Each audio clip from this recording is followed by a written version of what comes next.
Hello friends, welcome to my channel Mona's food corner. आज मु नहीं आसी माछ मसला रेसिपी। मु आज जो प्रोसेस रे माछ मसला बनवा को जाउछि तार टेस्ट पूरा होटेल माछ मसला भली लागिबो। एही माछ मसला प्लेन भात सहित बहुत भल लगी थाए। आपण चाहिले याक रुटी सहित भी खाई परिबे। तेबे चलंतु स्टार्ट करबा माछ मसला रेसिपी। माछ मसला बनाइबा मुझे पाखापाखि 700 ग्राम रोही माछ नहीं आ माछ को भलसे सफा कर नहीं। एबे इतरे अल्प टिके लेंबू रस दे दोछि, स्वाद अनुसार लुण दे दोछि, गोटे चम्मच हल्दी गुंड, गोटे छोट चम्मच लंका गुंड दे दोछि। एबे सब को भलसे गोले नोछि।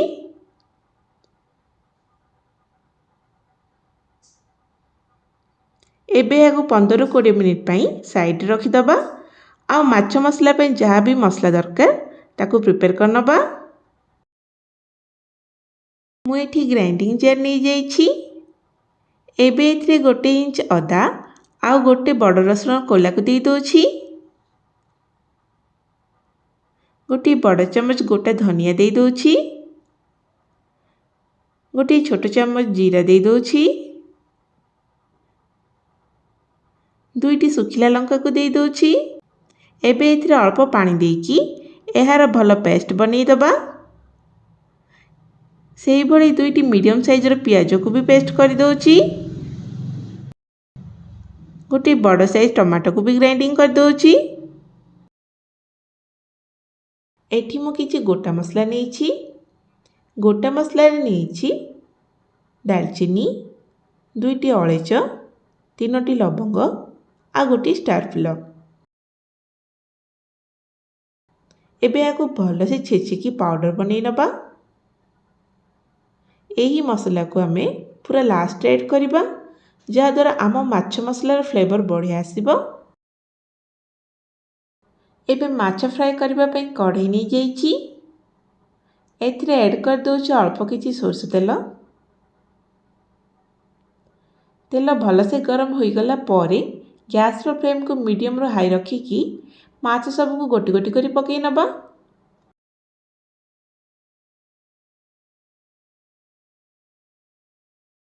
एठी माछ सब को टिके लाल हेला जाए फ्राई करिबा।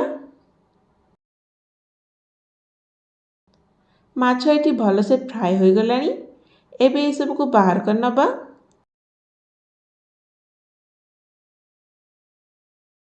सेही भली भाबरे बाकी सब माछ को भी फ्राई कर नउछि।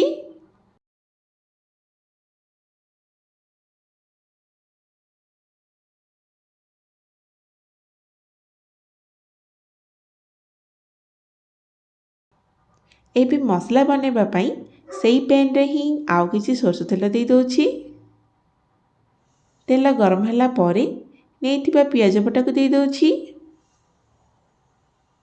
एबे पियाज को 2-3 मिनिट पे फ्राई करनबा।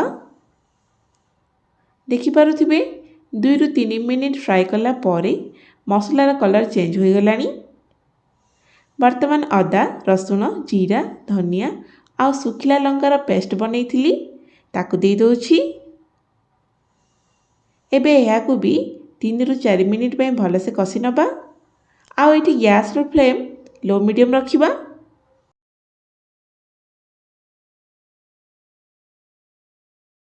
वर्तमान टमाटो बटा को दे दोछि आ भल से कसी नउछि।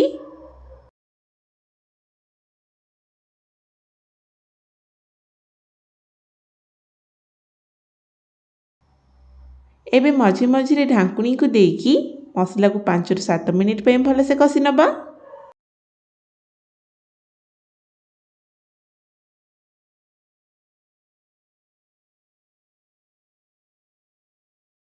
एबे इतरे आधा चम्मच हल्दी गुंड दे दोछि, आधा चम्मच लंका गुंड दे दोछि, आधा चम्मच चिकन मसला दे दोछि। आपण या जगह रे आउ किछि वेजिटेबल मसला भी यूज करि परिबे।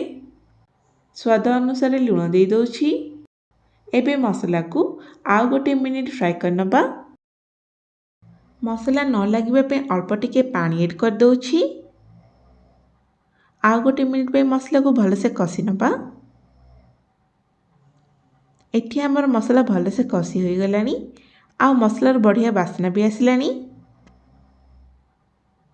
एबे आम ऐड करदेबा 2 कप गरम पानी। आपण ग्रेवी को केतिकी मोटा रखिबाकू चाहुछंती सही अनुसार पानी ऐड कर परिबे। एबे याको हाई फ्लेम रे 2 रु 3 मिनिट पे फुटिबाकू छाड़ी दबा।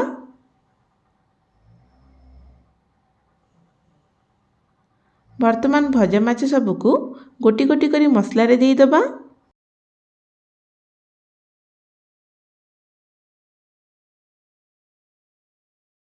माछ को देई सारिला परे एहाको हल्का गोले कि आ 2-3 मिनिट पे फुटिबाकू छाड़ी दबा।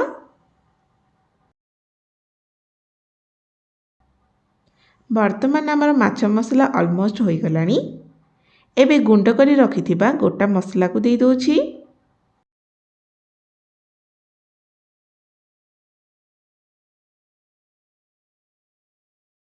किछि धनिया पत्र देई दोछि आ टिके हल्का गोले नबा।